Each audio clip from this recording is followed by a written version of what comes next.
자, 그다음에 두 번째로는 하임 기노트의 인본주의적 부모교육 이론을 보겠습니다. 자, 여기도 역시 부모교육의 이름을 잘 기억해 주세요. 언제 나올지 모르니까 인본주의적 부모교육 이론이다. 인본주의? 여러분들 기억나시죠? 인본주의라고 하는 건 결국 뭐였어요? 인간이 본질이야라고 하는 거였잖아요. 그렇죠? 그러면 문제를 해결할 수 있는 힘은 누구에게 있을까요? 문제 행동하는 유아가 문제를 해결할 수 있는 힘은 그 아이에게 있다라고 보는 거예요. 그렇죠? 그들의 능력을 믿는 거죠. 그래서 두 번째 줄에 보면 자기 스스로를 이해하고 행동을 조정하며 적절히 통제할 수 있는 능력을 이 아이는 이미 가지고 있다라고 보는 겁니다. 자, 그래서 뭘 해야 되느냐? 그게 이제 인본주의 심리학의 기본 가정인 거예요. 여기에 기초해서 부모 자녀 관계에 대한 견해를 한번 보겠습니다. 부모는 어린이를 있는 그대로 수용하고 존중해 줘야 됩니다. 왜 그럴까요? 그 아이에게는 행동을 수정할 수 있는 힘이 있다라고 보기 때문에 그렇습니다.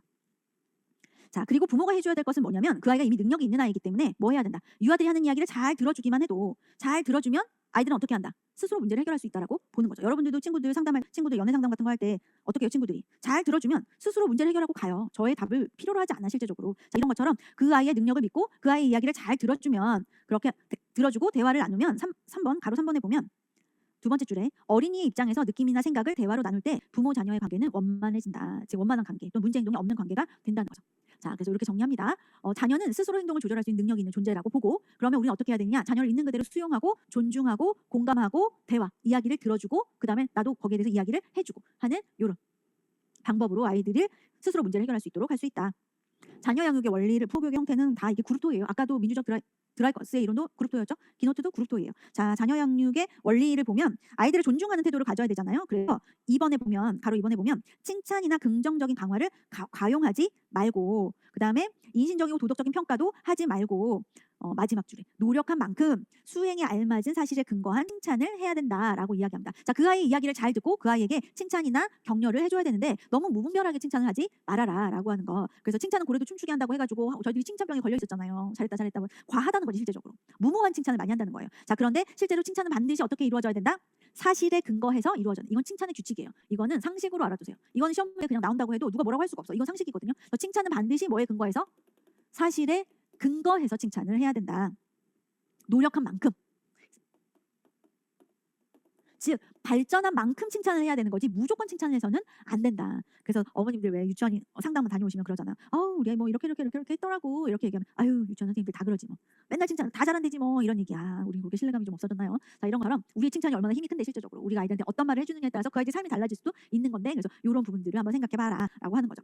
그래서 칭찬과 격려를 좀 구분해 놓고 있어요. 한번 보세요. 칭찬이라고 하는 것은 우리가 대체적으로 외적 통제라고 봅니다. 외부에서 자극을 주는 거죠. 너 잘했다, 뭐 했다라고 하는 것은 외적 통제 기준에 해당하는 거죠. 자, 그래서 대체적으로 이 칭찬을 많이 받은 아이들은 생활 양식이 칭찬을 받게끔 생활하는 양식으로 바뀌어요. 그러다 보니까 뭐 합니까? 윗사람들의 말을 잘 따르고 칭찬받기 위해서 자 그런 행동을 하게 되고 그리고 칭찬은 대체적으로 결과에 대한 보상이에요. 칭찬은 우리가 중간중간에 하지 않죠. 어떤 결과물이 딱 나왔을 때 거기에 대해서 칭찬을 하게 되죠.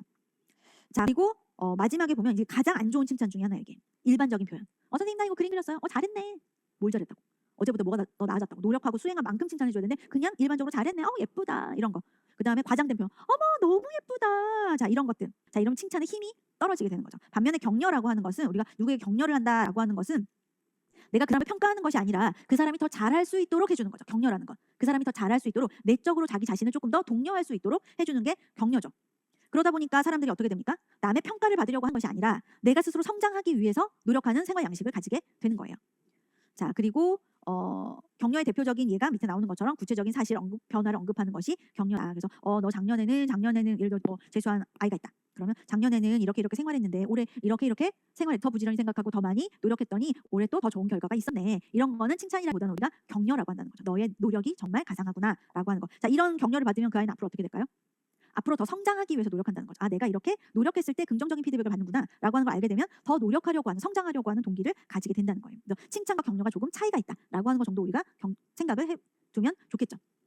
여기 PPT 예시 한번 보세요. 너희들이 재미있게 동극을 해서 선생님은 너무 기뻐요 라고 하는 교사의 발문이 있고 이번에는 너희들이 만든 효과음을 내면서 해보니까 동극이 더 재밌다는 생각이 들었어 라고 하는 거. 자, 어떤 걸 칭찬으로 보고 어떤 걸 격려라고 보였을까 라고 하면 요거는 칭찬에 가까워요. 지금 우리 교재에서 구분해놨다면 왜 그렇습니까? 재미있는 동극이라고 하는 결과에 대해서 그죠? 외적인 통제라고 있죠. 선생님이라고 하는 사람은 외적인 통제예요. 내가 아니라 선생님이라고 하는 외적인 통제예요. 선생님이 너무 기뻐졌어 라고 하는 거는 이 결과에 대한 외적 표현이죠. 외적 동기죠. 그럼 아이들은 동기예요. 자, 이 아이들은 어떤 생각을 하게 되냐면 선생님을 기쁘게 하기 위해서 내가 무언가를 열심히 해야 된다고 생각할 수 있다는 거. 이거 우리가 바라는 아이들은 아니죠. 그렇죠? 근데 이번에는 너희들이 만든 효과음을 내면서 해보니까 너희들 노력이 들어갔는데 그 노력이 들어간 동극이 더 재미있다는 생각이 들더라라고 해서 이 선생님은 지금 뭐 하고 있냐면 그들이 한 노력에 대해서 칭찬을 하고 있어요. 지난번과 다르게 너희들의 수고가 들어가니까 결과가 더 좋게 나왔네라고 하는 생각이 드는 거. 요거는 조금 더 격려에 가깝다. 또는 사실에 근거한 칭찬에 가깝다. 이제 이렇게 설명을 드리면 선생님들이 그럼 칭찬이랑 격려를 어떻게 구분할 수 있겠습니까? 라고 말씀하실 수 있어요. 근데 우리가 일상생활에 유치원 교사로서 생활하면서 이걸 그렇게 구분해서 사용하지는 않아요, 사실. 근데 시험 문제를 내려면 구분해서 낼 수 있겠죠. 그럼 어떻게 낼까요? 이런 구분선을 주고 이 표에 있는 그런 구분선들을 주고 이것은 교사의 어떤 교사가 유아드 이게 뭐라고 볼 수 있느냐? 뭐 기억은 칭찬이다. 니은은 뭐라고 볼 수 있느냐라고 물어볼 수도 있을 것이고, 나는 이런 교사의 어떤 발문은 뭐에 해당할까? 유아들을 어떻게 하는 건가? 유아들의 어떤 통제를 내적으로 하고 있을까? 외적으로 하고 있을까? 자, 이런 것들에 대해서 질문할 수 있겠죠. 이걸로 문제를 만들어 보고 싶다면 출제자가. 그래서 일상생활에서 칭찬과 격려를 구분하는 것은 상당히 어렵지만 대체적으로 격려는 과정적인 평가라고 하고 칭찬은 결과적인 평가라고 합니다. 어떤 결과 딱 떨어졌을 때 보상을 주는 거고 격려는 과정, 결과가 떨어졌을 때 평가를 주는 게 아니라 앞으로도 계속 어떤 과정성이 그 아이가 있을 수 있도록 피드백을 주는 것을 격려라고 이야기해요. 그래서 그럼 칭찬과 격려를 어떻게 일상생활에서 구분하죠? 그냥 그건 구분하지 않으시면 되고 과정 중심이냐 아니면 결과 중심이냐에 따라서 많이 구분을 합니다. 자, 616페이지로 넘어가겠습니다. 자, 쭉 보면 여기서도 마찬가지로 4번에 보면 유아들의 성장함에 감에 따라 자기 행동에 대한 책임을 질 수 있게 된다. 왜냐면 원래 그렇게 태어났어요. 본질적으로 인본주의적으로 그 아이들은 이미 그렇게 태어났습니다. 따라서 여러 가지 중에 한 가지를 선택해서 끝까지 해볼 수 있는 기회를 주도록 한다. 드라이커스랑 유사하네라고 하는 생각이 들죠. 거기서도 역시 선택해서 끝까지 책임질 수 있도록 하는 것처럼 기노트 이론에서도 마찬가지네. 이 아이들 능력 있는 아이들이니까 뭐 선택해보게 하고 끝까지 해볼 수 있는 기회를 주도록 해야 되네라고 하는 거. 5번에도 똑같은 얘기가 나오죠. 아이들이 이해할 수 있는 한계가 합리적으로 주어질 때 책임감과 좋은 습관을 기를 수 있고 뭐뭐 하지 마라라고 하는 명령이나 통제보다는 자기 행동에 책임을 질 수 있도록 선택과 성취 기회를 주어라라고 하는 거. 결국 뭐 해라? 자녀 양육의 원리에서 그들 스스로 선택하고 그 결과를 긍정적으로 바꿀 수 있는 성취의 기회를 줘라라고 하는 거. 체벌은 하지 말아라라고 하는 거죠. 그래서 뭐 효과적인 훈육의 단계라고 나오는데 이것도 눈익힘 한번 해주세요. 1단계는 아동이 원하는 바를 인정하고 간단한 말로 다시 반복해 말해준다. 이거 나중에 이제 사회관계에 가면 이런 갈등 해결에 이런 거 많이 나옵니다. 장난감을 마냥 뺏은 친구가 있다고 생각해보죠. 그럼 1단계 이 장난감을 너도 갖고 싶었던 거야? 라고 아동이 원하는 바를 인정하고 간단한 말로 다시 반복을 해주는 거예요. 그리고 두 번째로는 아동의 잘못된 행동에 대해서 분명히 통제하는 말을 해줍니다. 하지만 친구가 놀고 있는 장난감을 너가 그렇게 마음대로 가져와서는 안 돼 라고 통제하는 말을 해줘요. 그 다음에 3단계 아동이 원하는 말을 최소한 일부분이라도 성취할 수 있도록 다른 방법을 제공해 줍니다. 이렇게 뺏지 말고 친구가 다 놀 때까지 좀 기다려보는 것은 어때? 또는 대신 그것과 유사한 이 장난감을 한번 가지고 놀아보면 어때? 라고 100% 충족시켜줄 수는 없지만 조금이라도 그 아이의 이유를 충족시킬 수 있는 방법을 제공해주고, 자 4단계에서 아동의 행동을 부모가 통제할 때 예를 들어 뺏지 말고 그 대신에 너는 기다리거나 아니면 다른 장난감을 가지고 놀도록 해 라고 하는 건 어떻게 보면 개입이잖아요. 그렇죠? 이렇게 문제를 해결해봐 라고 이야기할 때 아동이 분노할 수 있다는 거예요. 그러면 난 계속 기다리기만 해야 되잖아요 라고 아이가 얘기할 수 있어요. 그러면 저희가 당연하지 이게 아니라 그래 기다리는 거 힘들긴 해 그치? 라고 분노의 감정이 당연하지 힘든 거야. 하지만 다른 놀잇감으로도 재밌게 놀 수 있지 않을까?와 같이 나는 맨날 기다려요 라고 이야기 속상해하면은 당연히 기다려야지 니게 아닌데 그렇게 뺏으면 되겠어? 이게 아니라 그래 기다리는 거 너무 힘들지? 하지만 기다렸다 놀면은 더 재밌게 놀 수 있을 거야. 선생님도 너랑 재밌게 놀 수 있는 방법 한번 생각해볼게 와 같이 이렇게 훈육의 단계를 가져가야 된다라고 하는 거. 그래서 예를 살짝 들어드렸으니까 쭉 읽으면서 그럴 수 있겠다라고 생각하시면 돼요. 자, 그 다음에 이제 부모 교육의 단계. 요게 이제 시험에 많이 나왔죠. 그래서 부모 교육의 단계를 한번 보도록 하겠습니다. 자, 이 부모 교육의 단계는 부모와 유아가 상호작용을 하고 있는 게 절대 아니에요. 자, 이거는 그룹 토의를 하잖아요. 그럼 15명에서 20명 정도의 부모들이 모여서 하는 단계를 얘기하고 있는 거예요. 그래서 요거를 혼돈하지 마세요. 이게 지금 유아와 부모가 경험과 불평을 늘어놓는 게 아니라 부모들끼리 모여서 뭐 하는 겁니까? 양육 기술을 배우는 거기 때문에 첫 번째 단계는 뭐냐면 경험과 불평을 늘어놓는 단계예요. 지금 부모들이 다 뭐예요? 유아들의 잘못된 행동으로 인해서 그걸 해결하기 위해서 지금 모였을 거 아니에요. 그러니까 그들의 경험과 불평을 늘어놓는 단계입니다. 그래서 자녀와의 관계에서 평소 경험하고 있는 문제를 솔직하게 털어놔요. 그럼 이제 엄마들끼리 서로 공감하죠. 어머 성희도 그래요. 저희 아이 정말 그래서 정말 속상해요. 라고 불평을 늘어놔요. 그래서 연민의 공감대를 형성하고 연민의 정도 느끼고 속 시원하다. 누구한테도 말하지 못했는데 다 말했다. 자, 그리고 자녀에 대해서 안심합니다. 우리 애만 이러는 게 아니구나 라고 하는 그런 것들을 느낄 수 있도록 경험과 불평으로 넣도록 해요. 예를 들어 우리 애는 꼭 동생이 가지고 노는 장난감을 가지고 놀려고 해요. 평소에는 놀지도 않으면서. 그럼 이제 엄마들이 막 터지는 거죠. 우리 애도 그래요. 우리 애도 그래요. 자, 이렇게 경험을 늘어놓고 자, 그 다음에 감수성을 높입니다. 아이가 도대체 왜 그렇게 행동하는지에 대해서 민감성을 키워주는 거예요. 감수성을 높여서 자, 첫 번째 단계는 뭐냐면 자녀와의 관계에서 발생하는 문제에 대해서 자녀의 입장에서 감수성을 가지고 깊이 생각해봅니다. 왜 그럴까요? 왜 큰애가 꼭 동생이 가지고 놀 때만 그 장난감을 가지고 놀려고 할까요? 그때 큰애는 무슨 생각을 하고 있을까요? 와 같이 자녀가 그런 행동을 할 때 무엇을 느끼는지 어떤 심리적인 상태에 있는 것인지를 생각해보도록 합니다. 걔는 왜 그럴까요? 관심을 끌기 위해서 그럴 수도 있고 그죠? 힘을 과시하기 위해서 그럴 수도 있겠죠. 그리고 두 번째로는 부모들이 일상생활을 하면서 겪게 되거나 되는 상처나 좌절 등 정서적 경험과 관련된 대화를 나누면서 감수성을 길러요. 예를 들어 왜 그럴까요? 평소에는 관심도 없으면서 쭉 해요. 그 다음에 이제 1단계로는 그 아이는 왜 그럴까요?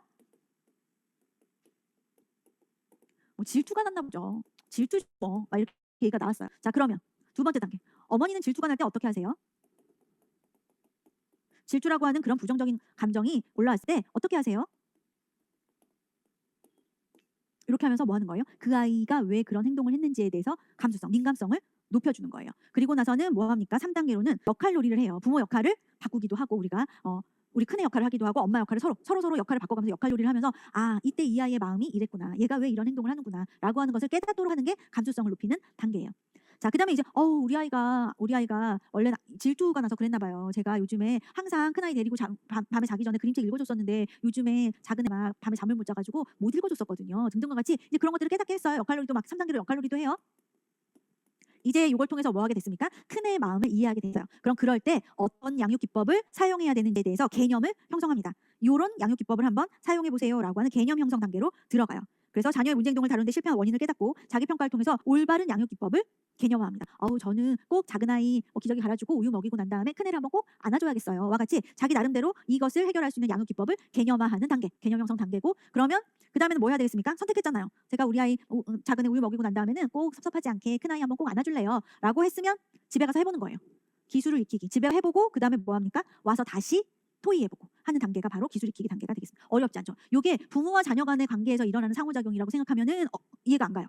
이거는 부모들끼리 문제가 있는 부모들끼리 모여서 서로 경험과 불평들을 모두 토해놉니다. 그래야지 문제가 뭔지를 알 수 있으니까 다 말로 서술을 하도록 하고 그 다음에 감수성. 그 아이는 왜 그랬을까요? 어머님도 그런 감정을 느낄 때는 어떻게 하세요? 그 다음에 우리 입장 바꿔서 한번 역할놀이를 해볼까요? 문제의 원인을 파악했어요. 그 다음에는 그것에 대해서 내가 어떤 방식으로 양육을 해야 되는지에 대한 개념을 형성하고 그 다음에는 집에 가서 실습을 하고 다시 토의를 하는 기술 익히기 단계로 넘어간다. 자, 이것도 부모 교육의 4단계를 정확하게 이해하시면은 요 기노트 문제도 문제없이 해결하실 수 있을 거예요. 619페이지 고든의 부모 효율성 훈련 보도록 하겠습니다. 고든의 부모 효율성 훈련 요 이론이 뒷부분에 나와 있는 또 다른 학자들의 이론이랑 많이 연결이 되거든요. 그래서 잘 요걸 익혀주시면 뒤에 있는 학자들의 이론도 이해하는 데 도움이 많이 되실 거예요. 자, 일단 부모 효율 고든의 이론에서는 요 부분을 중요하게 생각합니다. 밑에도 두 번째 줄을 보면 아이들과의 관계를 개선할 수 있는 효율적인 방법은 부모들이 아이들의 이야기를 수용하고 그다음에 자녀의 행동을 긍정적으로 받아들이는 메시지를 훈련하는 것. 부모 아이들의 행동을 수용하고 그들의 행동을 긍정적으로 받아들이는 메시지를 잘 보낼 수 있으면 그러면 부모와 자녀의 관계가 상당히 원만할 거다라고 이야기합니다. 그래서 부모 효율성 훈련에서 중요하게 생각하는 것은 원만한 의사소통이에요. 부모와 자녀가 아주 자연스러운 자유로운 대화, 원만한 의사소통을 할 수 있어야 된다라고 하는 것.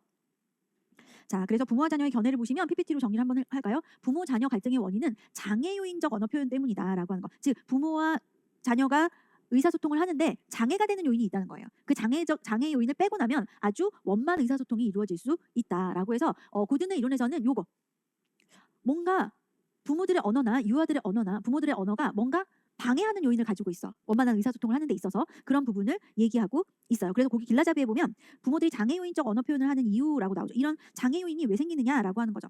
그거는 지금 사회는 옛날과 다른데 부모들이 과거의 양육 방식으로 유아들과 소통을 하기 때문에 그게 장애가 되는 거다라고 보는 거고 그다음에 두 번째로는 이중적 역할 개념 때문이다라고 하는 거죠. 그래서 부모 개인의 역할 수행에는 부족함이 많지만 부모로서의 역할 수행은 완벽하고 훌륭해야 한다라고 생각하고 아이들과 자꾸 의사소통을 하기 때문에 장애가 되는 거다라는 거죠. 예를 들어 부모는 밥 먹고 바로 이를 닦지 않아요.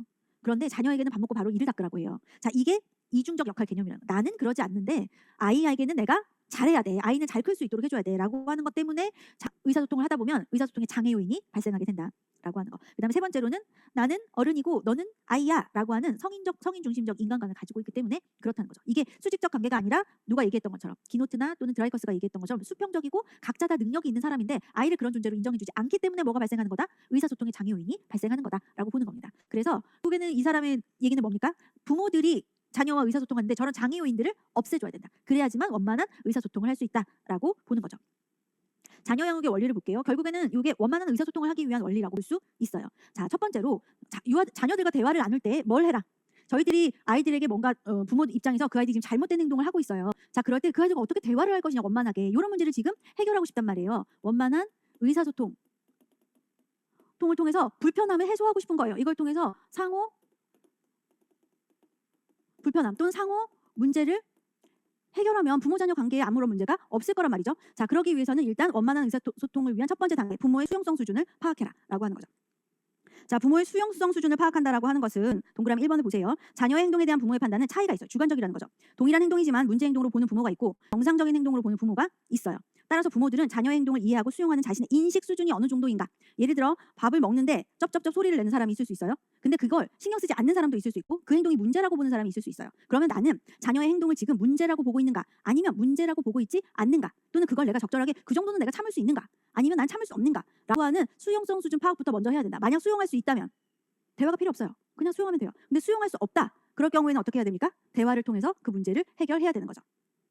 자, 그러면 수용성 수준을 먼저 파악합니다. 아, 내가 저 행동을 수용할 수 있을까? 아니면 수용할 수 없고 저걸 해결해야 될까? 라고 하는 것을 먼저 파악을 하고요. 그 다음에 무엇을 해야 되느냐? 문제라고 생각해서 수용 못한다. 그러면 그건 무슨 행동으로 간주됩니까?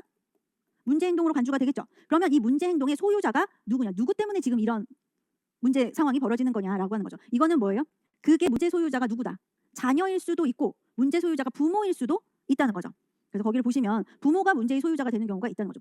부모의 문제 때문에 지금 이게 문제 상황이 돼버린 상황이 있을 수 있다는 거죠. 예를 들어 부모의 권리나 행동을 방해하는 자녀가 부모의 권리나 행동을 방해 또는 부모를 불편하게 해요. 그 아이 행동 때문에 그 아이가 힘든 게 아니라 내가 힘들어요. 자, 이게 부모가 문제의 소유자가 되는 경우죠. 예를 들어서 부모가 일을 하고 있는데 방해를 하거나 손님이 왔는데 때를 쓰거나 내가 힘든 거예요. 이 문제를 해결하지 않으면 내가 힘들어. 자, 이게 부모가 문제의 소유자가 되는 경우예요. 자, 그리고 유아가 문제의 소유자가 되는 경우도 있어요. 유아 자신의 문제 때문에 그런 상황이 벌어지는 경우. 예를 들어서 뭡니까? 함께 놀 사람이 없다거나 따돌림을 당하거나 숙제가 너무 어렵다거나 지금 행동이 일어난 이유는 뭐예요? 아이라는 거죠. 그 다음에 아까처럼 부모가 지금 방해를 받고 있거나 부모가 바쁘거나 자, 이 문제가 벌어진 원인이 부모에게 있는 경우가 있을 수 있다는 거죠. 그걸 일단 파악을 해야 된다는 거예요. 자, 그러면 3번에 중요한 얘기가 나옵니다. 자녀들이 소유한 문제를 부모의 문제로 받아들여서 해결하려고 하면 문제가 해결되지 않는다라는 거죠. 예를 들어 함께 놀 사람이 없어서 이 아이가 지금 의기소침하고 짜증내고 화를 내고 자 이런 게 내가 불편해요. 자, 그러면 자녀들이 소유한 문제를 그 아이 스스로 해결할 수 있도록 해줘야 될 거잖아요. 근데 그러지 않고 만약 그 아이가 친사회적 기술이 부족해서 지금 이런 어려움을 겪고 있는 건가? 그 원인을 파악해가지고 그것을 해결해 줘야 되는데 그러지 않고 함께 놀 사람이 없어 걱정하지 마 엄마가 친구 만들어줄게 이러면서 막 키즈 카페로 초대하고 생일 파티하고 막 부모가 그 문제를 해결하려고 해. 이러면 절대로 문제가 해결되지 않는다는 거죠. 자, 그래서 이제 문제 소유자를 먼저 파악했습니다. 아, 이거 문제인데? 그러면 그 문제 소유자가 누굴까? 그게 만약 자녀라면 자녀가 스스로 문제를 해결할 수 있도록 그를 돕는 기술을 사용합니다. 자, 그거를 우리는 무슨 기술이라고 하냐면 경청하기 기술이라고 합니다. 아까 말씀드렸죠? 아까 기노트가 얘기했어요. 그 아이 얘기를 잘 들어주는 것만으로도 그 아이는 스스로 문제를 해결할 수 있다. 마찬가지인 거죠. 그 아이 얘기를 잘 들어주고 적절하게 반응 주면 그 아이 스스로 문제를 해결할 수 있다라고 보는 겁니다. 만약 문제 소유자가 부모예요. 부모의 어려움이다. 그러면 내가 지금 어떻게 느끼는지, 내가 지금 어떤 어려움을 겪고 있는지를 자녀에게 전달합니다. 그걸 나 전달법이라고 해요. 자, 그래서 먼저 자녀에게 문제가 있을 때 사용하는 경청하기 기술을 한번 보도록 할게요. 3번에 보면 자녀를 돕는 기법의 사용 단계라고 해서 자녀를 돕는 기법을 경청하기 기법이라고 했잖아요. 이 경청하기를 하는 단계가 있다. 4단계를 얘기하고 있습니다. 그래서 이렇게 경청하기를 물어보는 문제가 나오면 우리가 좀 갈등을 하게 돼요. 경청하기로 쓸 것이냐 아니면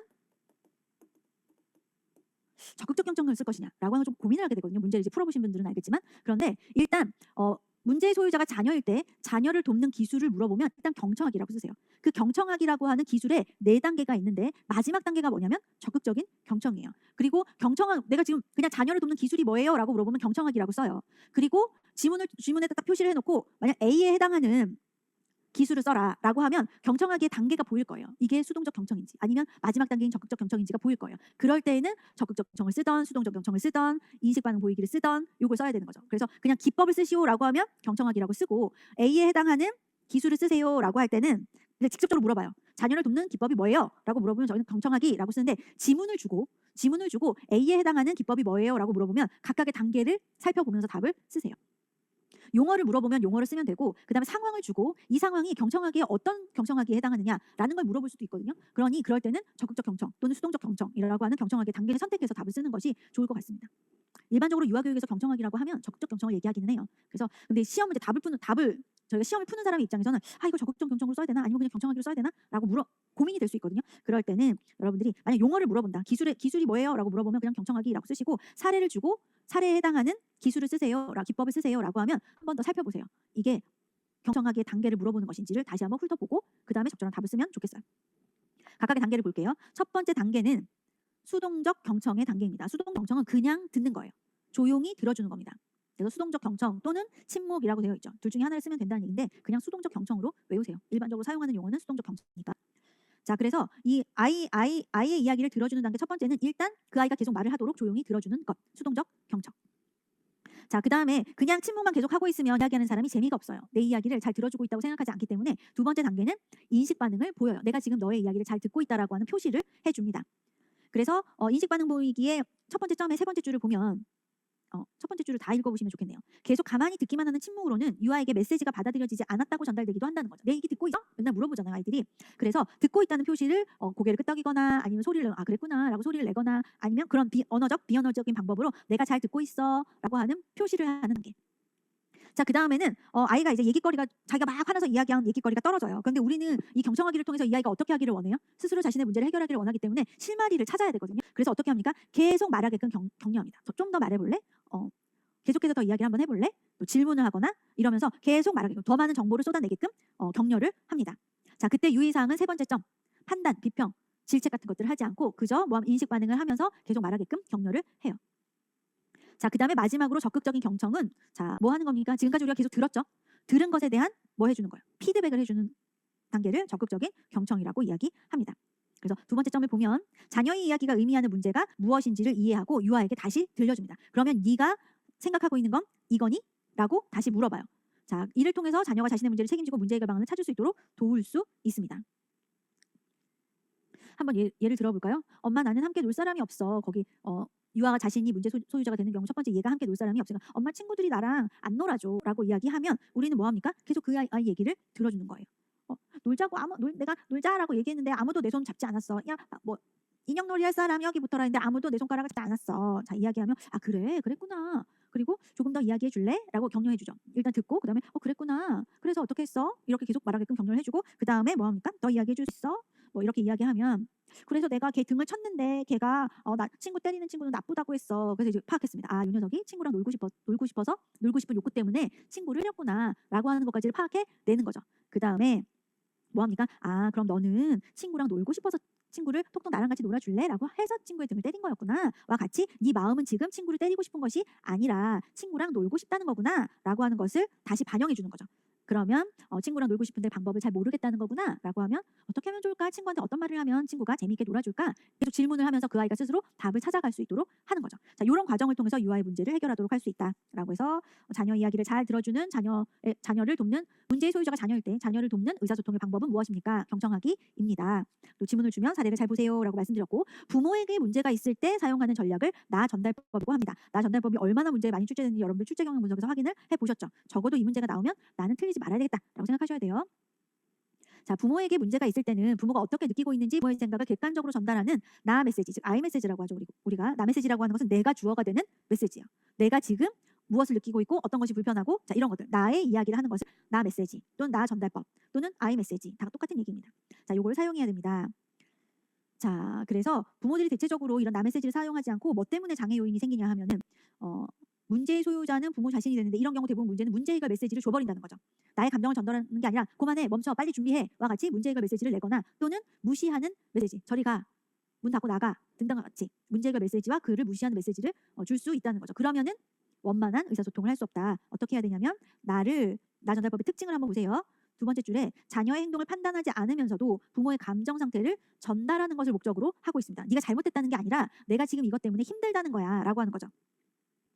자, 그래서 나 전달법의 정의도 내려주세요. 자녀의 행동을 판단하지 않으면서 부모의 감정 상태를 전달하는 의사소통 기법. 자, 그래서 그럼 나 전달법은 어떻게 하면 좋을까? 세 가지 구성 요소를 가지고 있다. 첫 번째는 그 아이가 문제가 되는 행동을 설명해야 됩니다. 그렇죠? 네가 어떤 행동을 하게 되면 내가 지금 뭐 때문에 힘드냐면 요거 때문에 힘들어 라고 하는 그 아이의 행동, 문제가 되는 행동을 설명해 줍니다. 네가 뭐뭐 하면 나는 내 느낌은 이래. 그죠? 나는 뭐뭐라고 느껴. 네가 그런 행동했을 때 나는 어렵고 불편하고 힘들어 라는 얘기를 하겠죠. 결국에는. 왜냐하면 나에게 이런 일이 발생하기 때문이지 와 같은 순서. 행동, 느낌, 결과의 순서대로 설명한다는 거죠. 자, 나 전달법에서 가장 중요한 것은 자녀를 비판하지 않는다. 자녀를 판단하지 않는다. 비난하지 않는다. 이거 상당히 중요합니다. 네 행동이 틀렸다는 게 아니라 네가 그런 행동을 하면 내가 이런 감정을 느끼고 이런 생각을 하게 돼 라고 하는 걸 전달하는 거라는 거죠. 고 이처럼 네가 학교 끝나고 전화 없이 안 돌아오면 너의 그런 행동이 나를 걱정하게 해.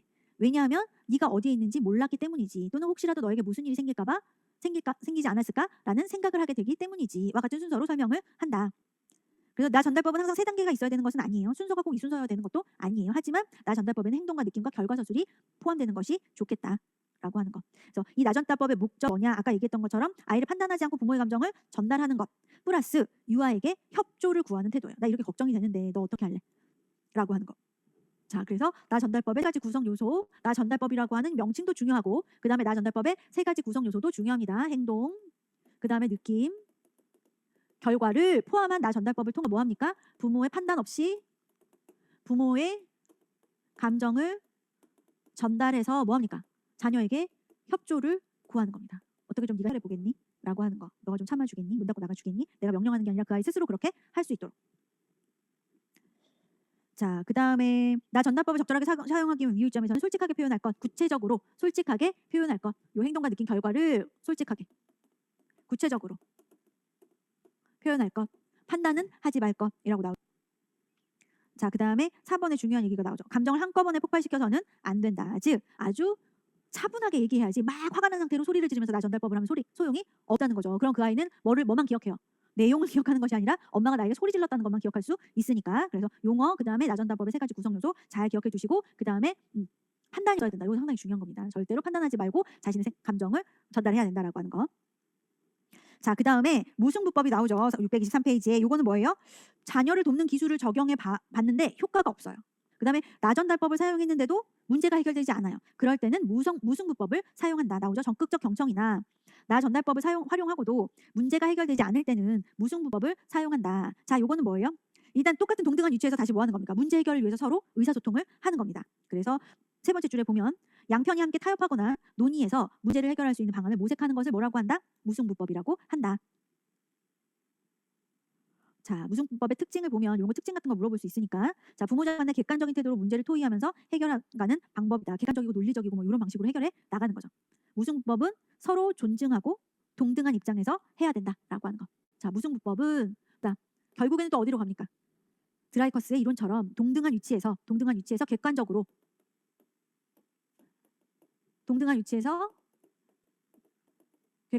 뭐 하는 겁니까? 함께 문제를 해결해 나가는 거. 요거를 무승부법이라고 한다. 또는 적극적 경청이나 나전달법을 사용하고도 문제 해결되지 않을 때 사용하는 기술이다. 양육 원리다.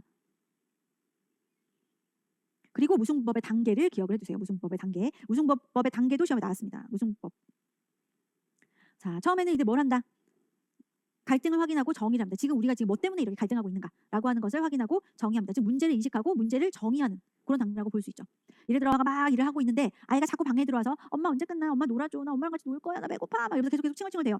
자, 언제 놀아줄 거야? 엄마 언제 끝날 거야? 자, 이때 뭐 해도 너가 그렇게 엄마에게 와서 자꾸 놀아달라고 하면 엄마는 너무 힘들어.